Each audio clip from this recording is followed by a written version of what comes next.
Shalom, shalom a todos, irmãos, irmãs.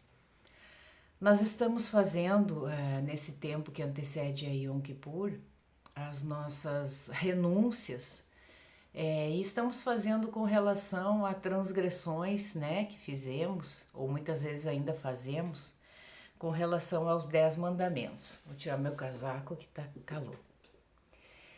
E hoje, né, hoje nós vamos às 18 horas falar sobre o quinto, né, o quinto mandamento. O quinto mandamento, ele diz assim, Êxodo 20:12, honrarás teu pai e tua mãe, para que vivas longos anos na terra que o Senhor teu Deus te dará. Efésios 6:1-3 diz, filhos, obedecei a vossos pais no Senhor, porque isto é justo.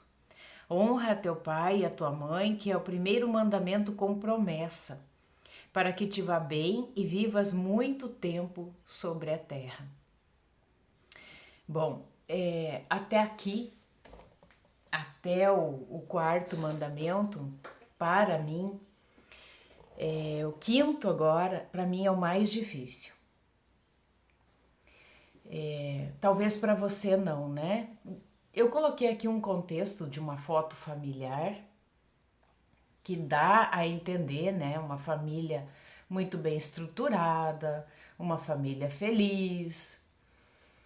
Mas eu acredito, né, que na maior parte das famílias não seja esse o contexto, infelizmente.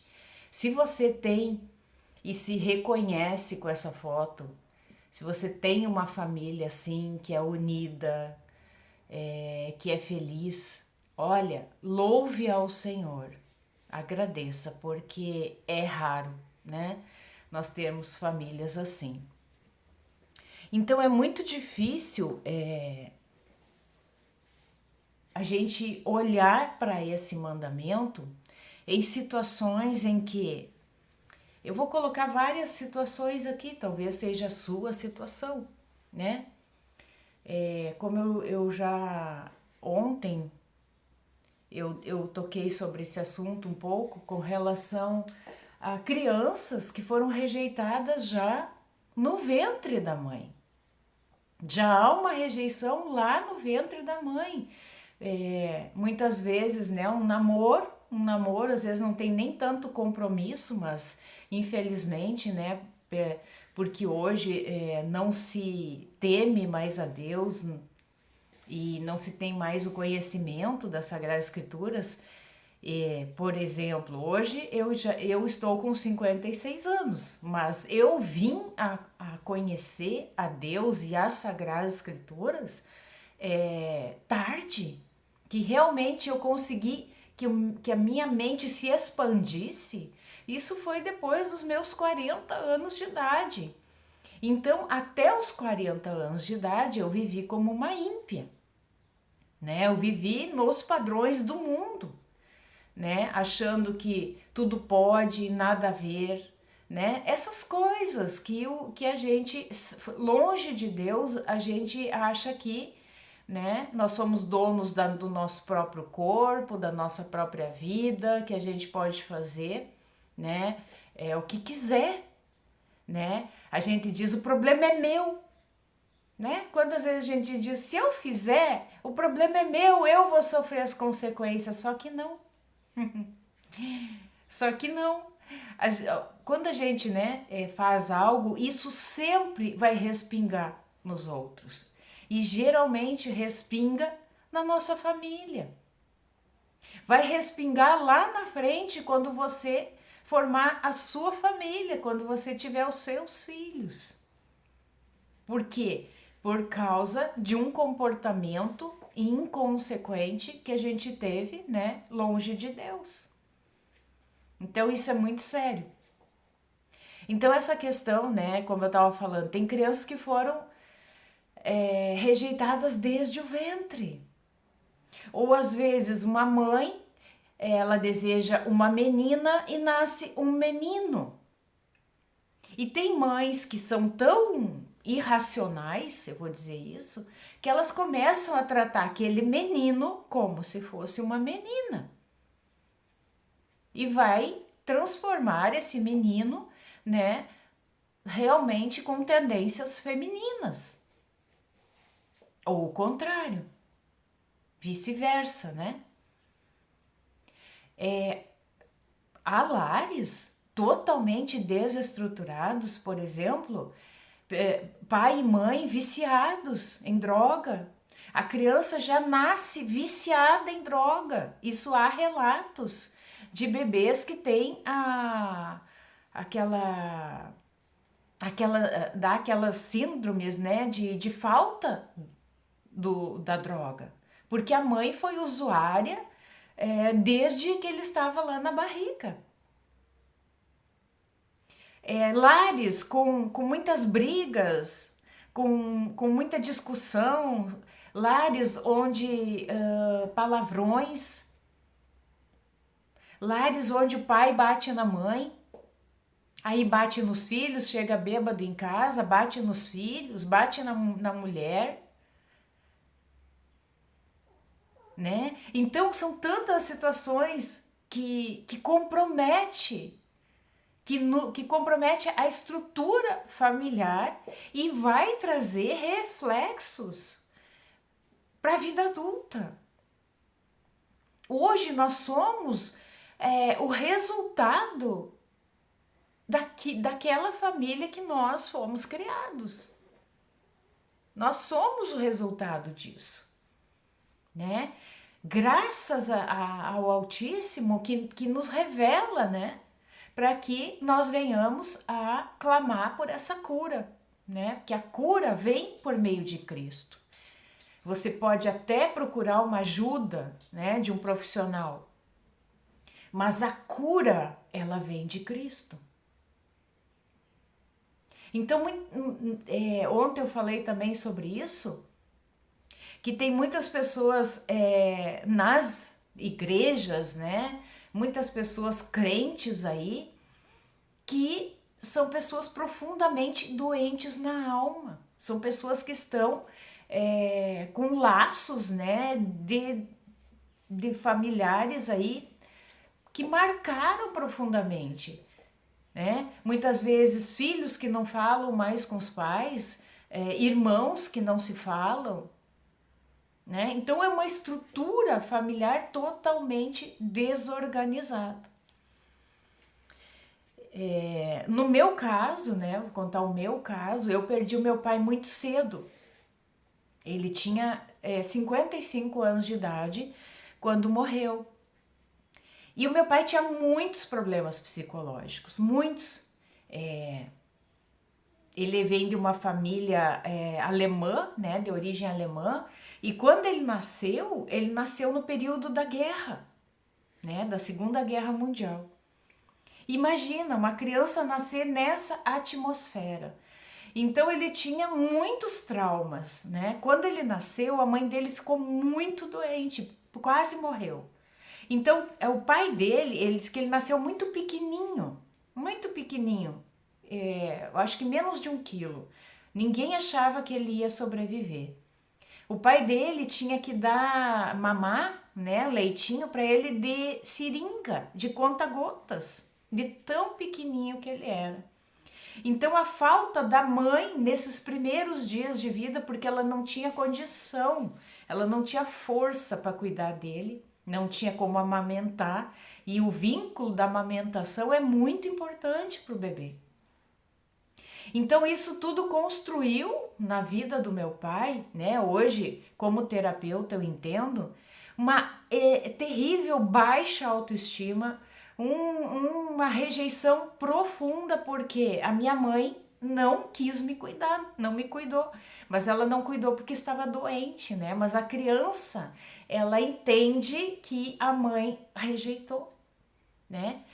Então, tudo isso depois na vida adulta se transforma, né, em comportamentos terríveis, né? Comportamentos de agressividade, comportamentos de a baixa autoestima e N comportamentos que se propagam ali quando a pessoa constitui a família e ainda está doente, não procurou ajuda, né? A maioria, principalmente antigamente, né? Não existia essa questão de ter terapeutas, psicólogos, né? Que podiam ajudar a pessoa, né? E muitas vezes eram, deixa de frescura, né? Os pais muito rígidos, que frescura é essa? Seja homem, né? Ou para com essa bobagem, vai trabalhar que passa. Essas coisas, né? Que não se dava a devida atenção. E hoje, né, nós temos esse entendimento. O que eu quero dizer com isso? Que hoje, eu tô falando aqui, né, para você olhar para a sua realidade hoje, como eu disse, se a sua realidade é conforme essa gravura, amém, glória a Deus, né? Mas a grande maioria não tem esta realidade. E onde que pega a questão, né, que nós estamos falando aí, que nós temos que perdoar, que nós temos que buscar a cura, que nós temos que confessar os nossos pecados, né? Onde que pega?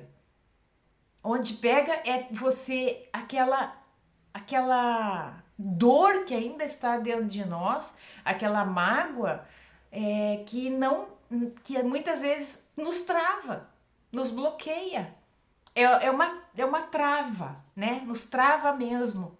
Parece que a gente não consegue falar, não consegue reagir, sabe? De tão grande que é a dor com relação a isso. Hoje eu tenho somente a minha mãe, com 88 anos, mas é uma mulher muito difícil de conviver. A minha mãe, ela tem características, né, narcisistas, então é tudo sobre ela. Tudo é sobre ela. O narcisista, né, ele sempre vai se fazer de um papel de vítima, ele é a vítima do mundo. Vamos supor, você vai lá contar, acontece às vezes, né, eu vou contar alguma coisa para ela. Hoje eu não acordei muito bem, mãe. E eu? Né? Ela vai dizer assim, tu nem sabe o quanto eu tô sofrendo, eu tô mal disso, não te dá abertura para nada, né? Os narcisistas, eles não conseguem ter uma atitude de carinho, de ternura, de afeto, né?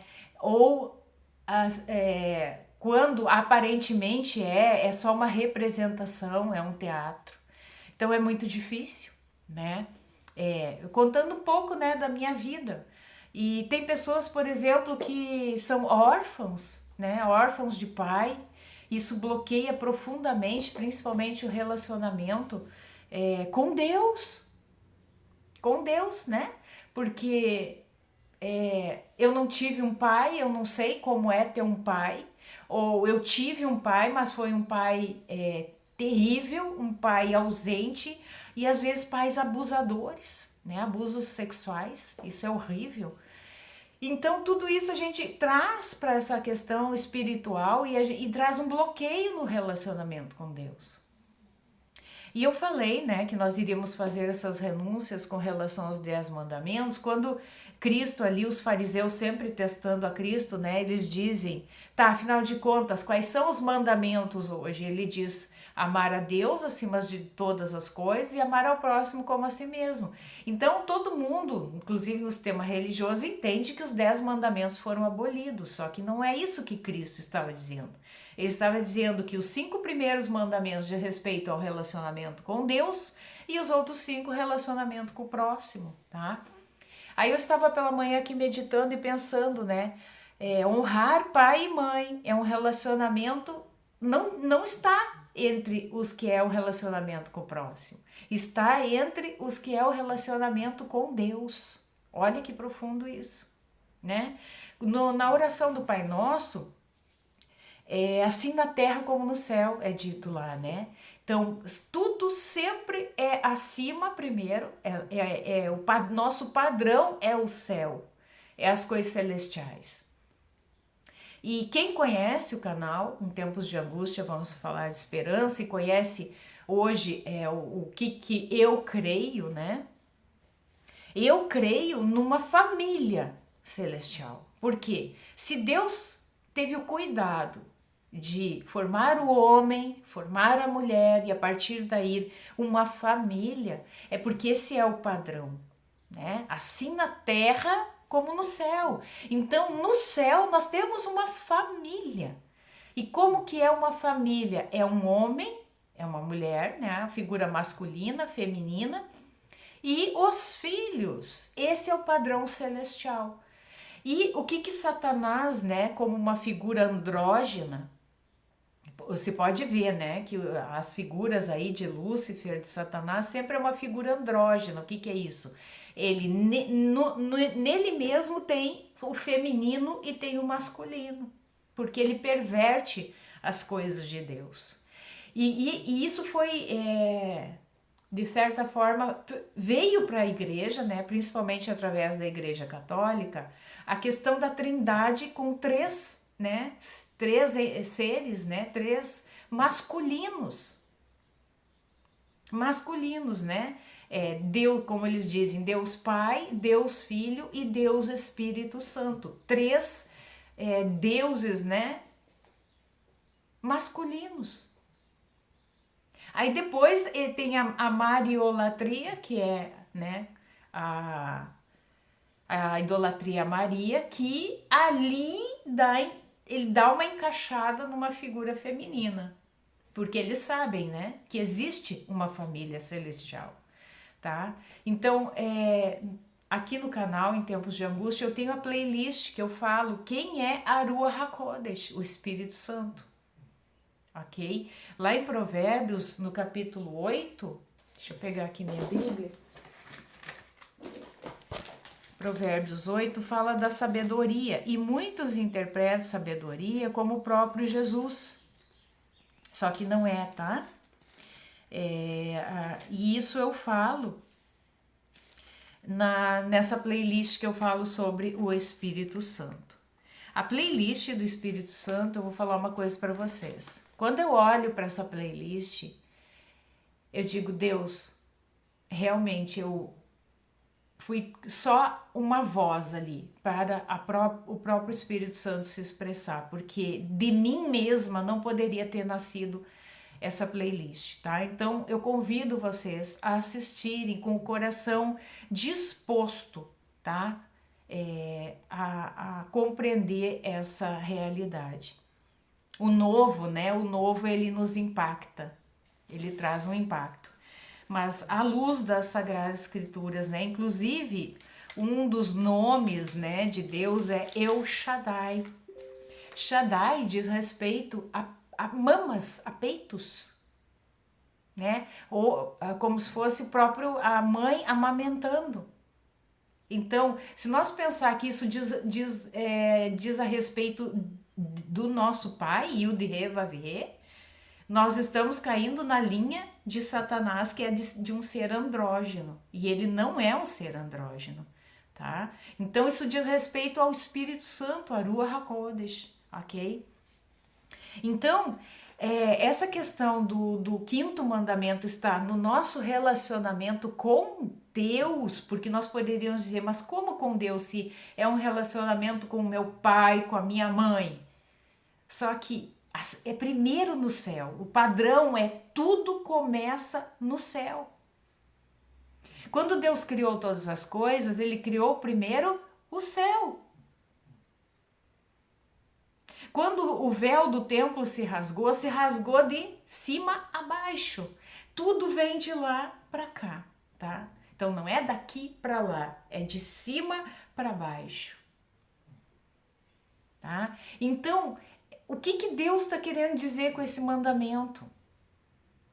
Que eu tenho que honrar pai e mãe, primeiramente o celestial. Primeiramente o celestial.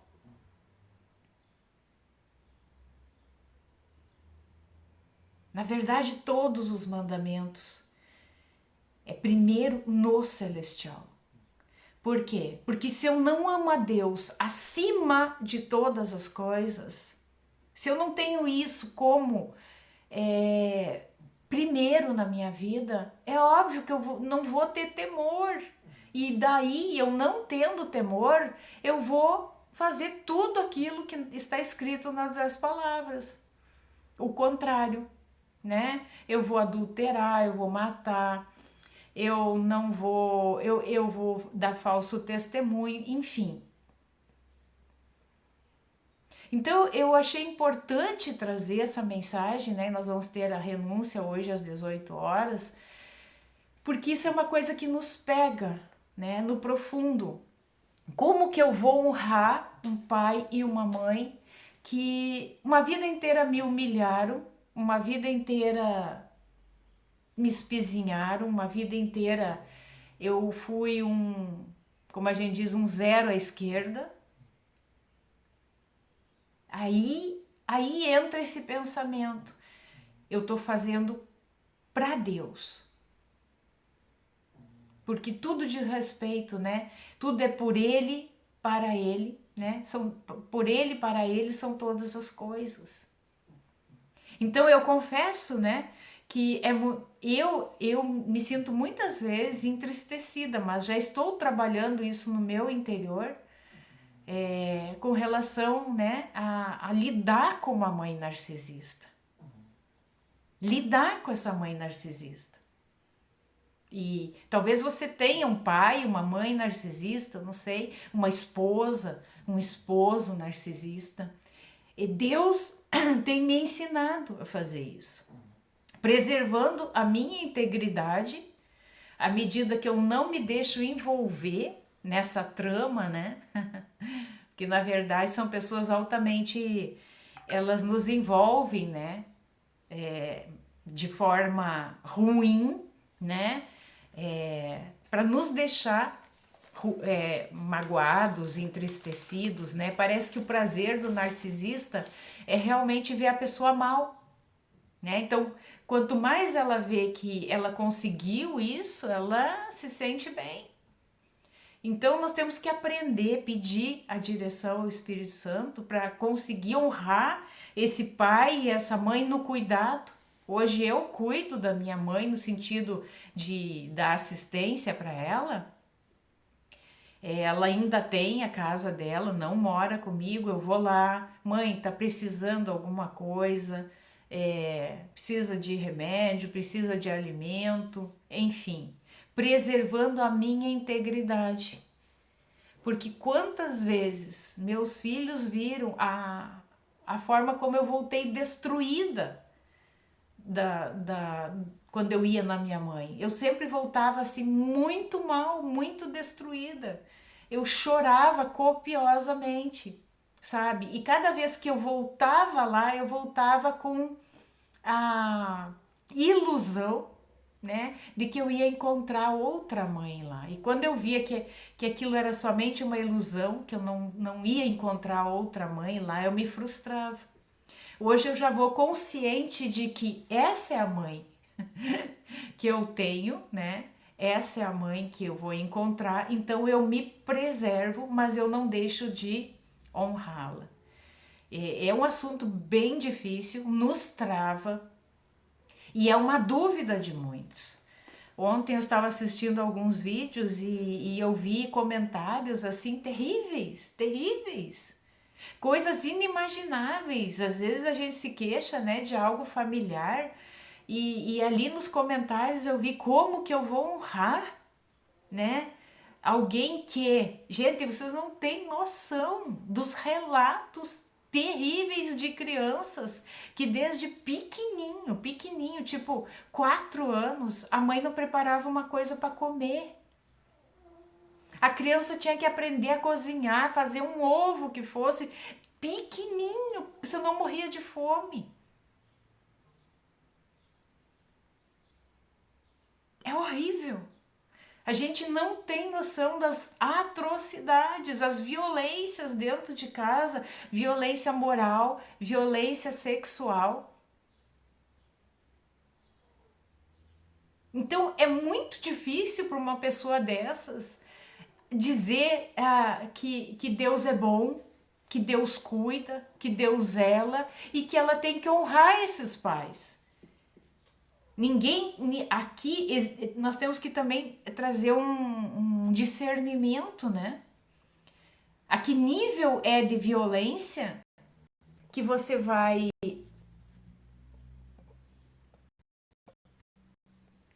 nível de violência que você vai honrar. Tudo tem um limite. Tem casos que precisam ser levados à justiça. À justiça. Tem que ser denunciados, tá?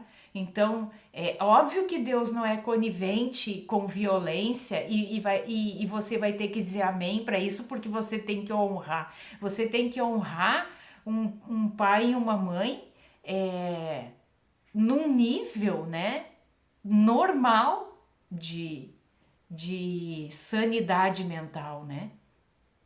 Porque quando extrapola isso, já é um caso de polícia, já é um caso de se denunciar. Então, Deus não é um Deus injusto. Deus é um Deus que ele é onisciente. Ele sabe todos os casos. Imagina que essa pessoa que passou atrocidades terríveis, terríveis, ela vai, Deus vai condená-la porque ela não conseguiu, né, entender, né, essa questão. Deus é um Deus de amor. É uma pessoa que está destruída. É uma pessoa que precisa do amor de Deus e precisa do amor do próximo, sabe? Para dar o carinho e a atenção que ela não teve na sua casa, não teve na sua família. Eu quero ver se eu acho o vídeo, eu quero mostrar esse relato para vocês. Aqui, ó. Carta para uma mãe e um pai omisso. Aviso de gatilhos. Obrigada por me colocar no mundo como filha única, por me fazer chorar dia e noite quando bebê, sentindo falta de um banho que há um mês não via água. Obrigado por nunca me deixar brincar, por ter roubado a minha infância, querendo que eu me portasse como uma adulta. Obrigado por me deixar ir sozinha para a escola desde pequeninha. Obrigada por ter sido sempre invalidada, de nunca ter podido fazer valer minhas vontades. Obrigada pelas torturas, pela surra de mangueira aos 4 anos que doeu na alma, por me arrastar pelos cabelos, pelas pragas rogadas, pelas palavras de maldição. Obrigada por nunca ter me amado, nem conheço o seu abraço. Obrigada por me deixar em casa sozinha, mesmo sendo tão frágil. Tive que amadurecer cedo.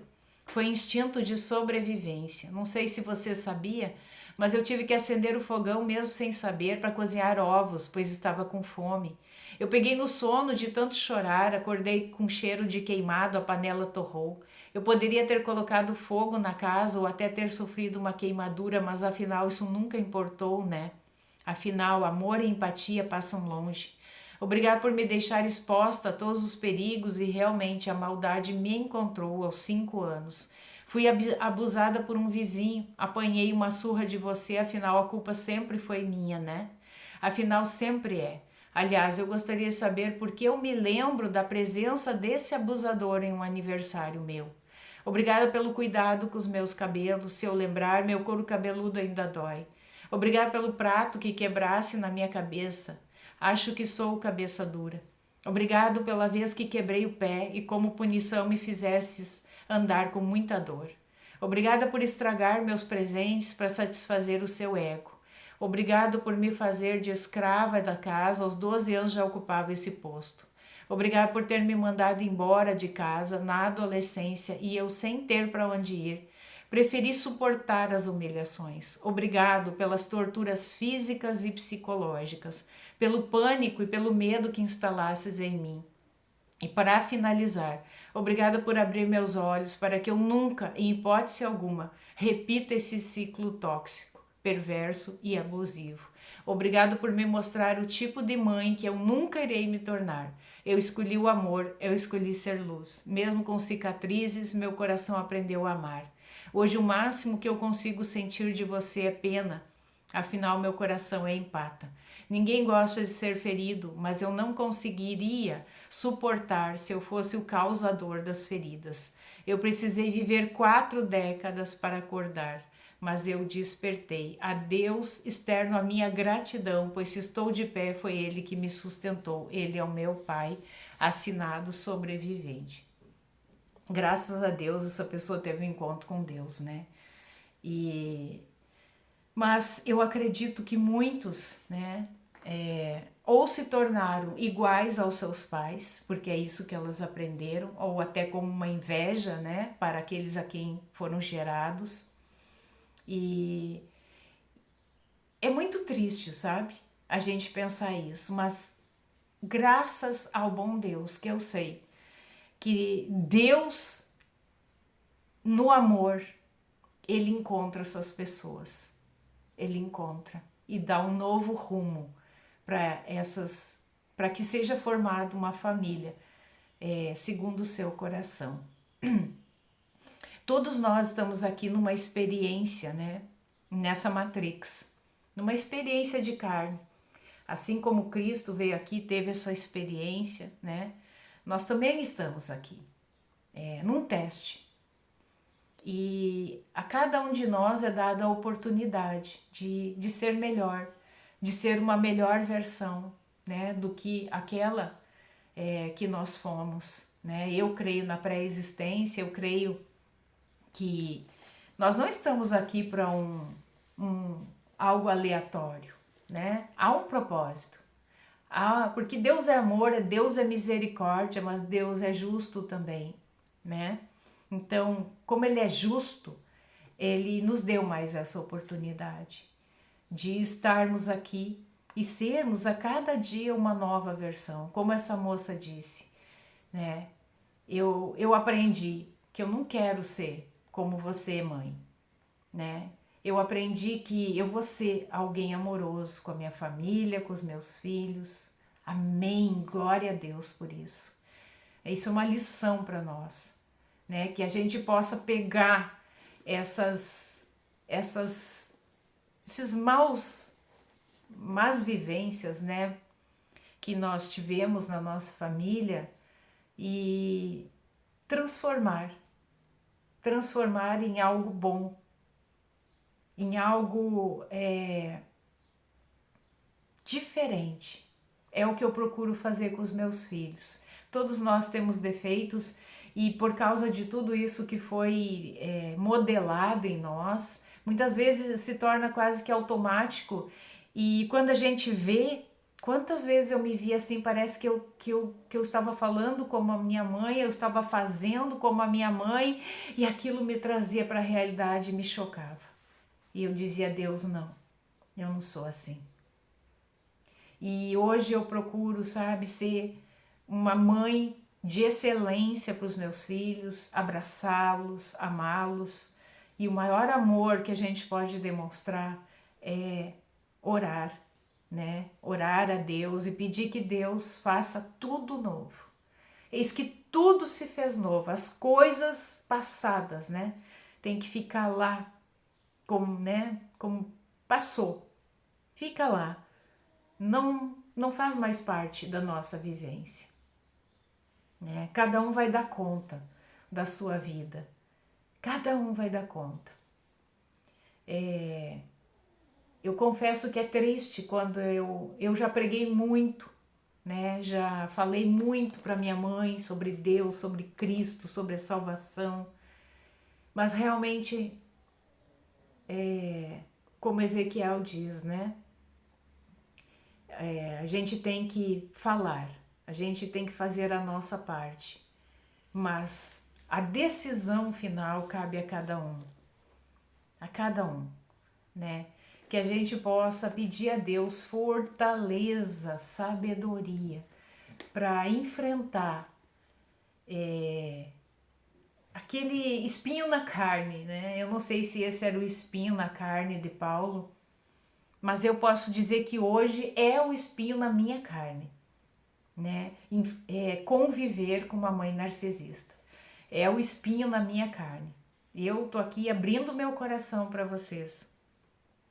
Mas eu vou me esforçar para honrá-la até o último dia da vida dela, né? Porque ela já está com 88 anos, até o último dia da vida dela.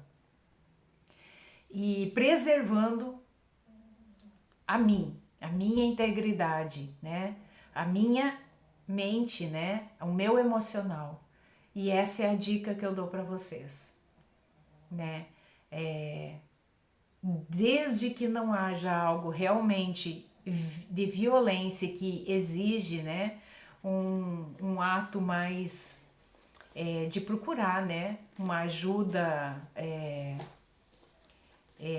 não só psicológica, né, mas uma ajuda às vezes da própria polícia, né, a gente vai sempre caminhando na direção de Deus. Sempre caminhando na direção de Deus. Eu não sei se eu consegui com esse vídeo expressar algo que é quase difícil de fazer um vídeo sobre isso. É muito difícil. Mas não esqueçam. Primeiro é acima. É lá, né? Com Deus. Honrá-lo.